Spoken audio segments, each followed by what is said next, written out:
Nerissa, welcome to the show. Man, I love the pre-recording stuff. So much fun getting everything down, but welcome to the show. How does it feel to be Nerissa today? Awesome. It's snowing outside in Sunapee, New Hampshire. It's beautiful. Where are you? Sunapee, New Hampshire. And it's snowing. Yes. Oh my goodness. The pollen is flowing down here in South Carolina. It is springtime, so quite the difference. Yes. Big difference. Awesome. Well, let's get started by talking a little bit about your medical career first, and then we're going to launch into some other things very interesting. I'm sure we're going to talk about mindset and a bunch of fun stuff here. Tell us a little bit about where you started medically and where you're at now. Sure. So, grew up in North Carolina. So I did both undergrad and medical school in North Carolina, East Carolina University. And then I moved to Indianapolis for my pediatric residency and actually ended up staying for a chief year and my pediatric endocrine fellowship as well. And then was junior faculty there for a year. And then I moved out to Boston, anticipating a clinical research career in pediatric endocrinology. And as fate would have it, that sort of fell apart. And I ended up in the biotech industry.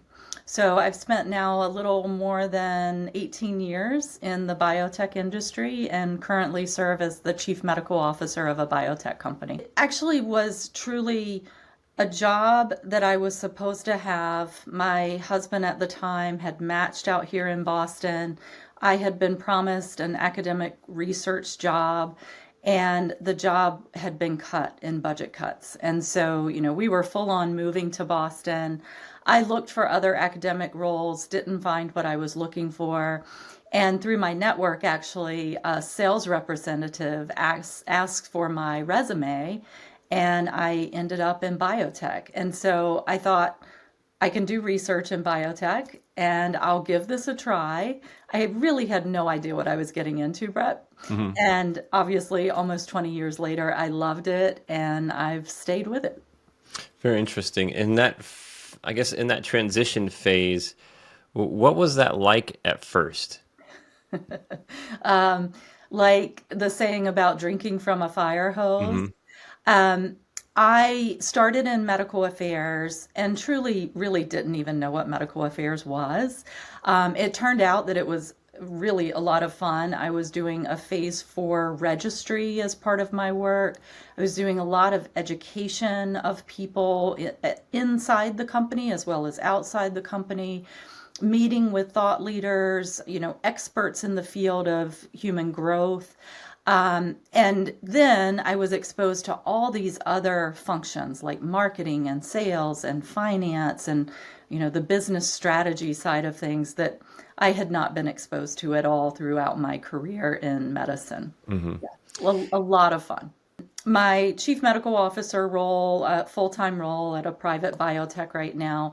But I started the pharma industry MD coach about 5 years ago now, right at the beginning of COVID, to help my physician colleagues to understand that there were other opportunities for them, and pharma and biotech was one of those opportunities, which of course we don't learn, really anything about in our training. And so started coaching physicians, and I've probably coached upwards of 100 physicians now in some way, shape, or form in the transition. So my first real estate investment was a home in the Outer Banks of North Carolina.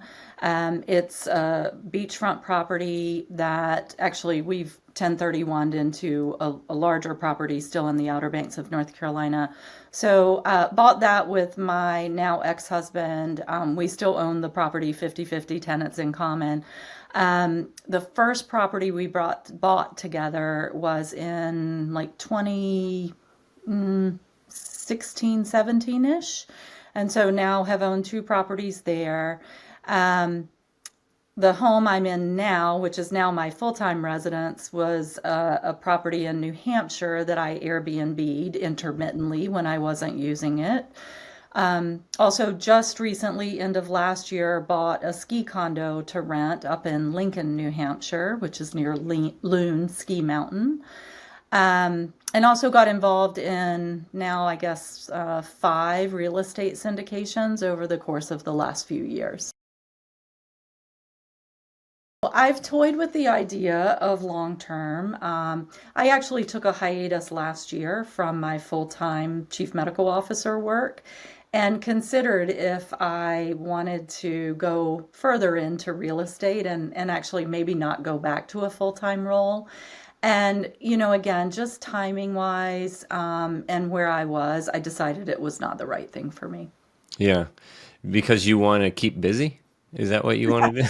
Right, right, because I want to keep busy. Yeah. Actually, because I really had to sit down and say, do I love real estate investing? And it's, for some people, I mean, some physicians you and I both know have really, they're not practicing at all anymore, Hmm. right? And it's just not a passion of mine. And so it was really a decision around, is this really where I want to spend my time? And the answer was no.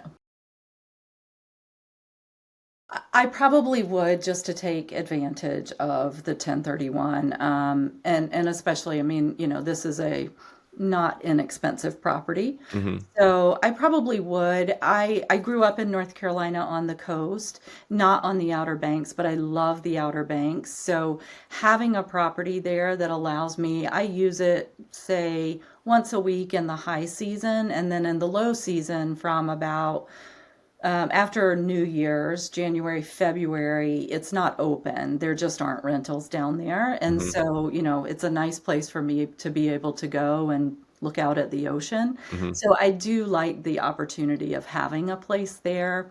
Probably would never full-time retire there. It's a little isolated. Hmm. But the flexibility that it provides, I probably would roll into another property there. Yeah.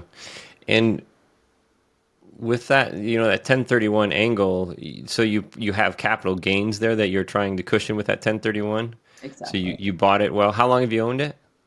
So this property, we 1031, the first property into Oh, this one. Let's see, it would have been before COVID. So maybe 19, something like that, 20, 2019. right into Yeah. COVID. So you get some appreciation there, but that bigger piece too. If you 1031 into it, you got to 1031 again, or else you got to recapture what you 1031. That's right. Oh, Yes. this game. So this game of 1031, yeah. Yes, yes. So keep on rolling for sure. In my free time, I Free love, time. yeah, right. I actually do take free time. Yeah. So this is an important piece, right? Yep. We work, work, work, but you've got to enjoy the fruits of all of this work. Absolutely. So I'm a big hiker, trekker all around the world, all around the United States, and right here in my backyard in New Hampshire. So I always have another trip planned. My next big trip is to the Arctic Circle. Oh my goodness. Yeah. Now you are just about the coldness there. I mean, you're talking you before you say it's snowing there now, but you're gonna go to the Arctic Circle. Wow, that's crazy. Are you scared? No, actually, it's an Arctic yoga safari. Oh wow. So it's in a very nice lodge. It is 4 hours north of Yellowknife, Canada, which is the most northern public or commercial airport in the world. So Wow. it's even 4 hours north of that. But stand-up paddleboarding, yoga, polar bears, Arctic fox, it should Oh be amazing. wow. And Oh it's in the wow. summer, so it's not going to be warm. It's the Arctic Circle, but it's going to be daylight for Yeah. hours and hours. It Wow. should be amazing.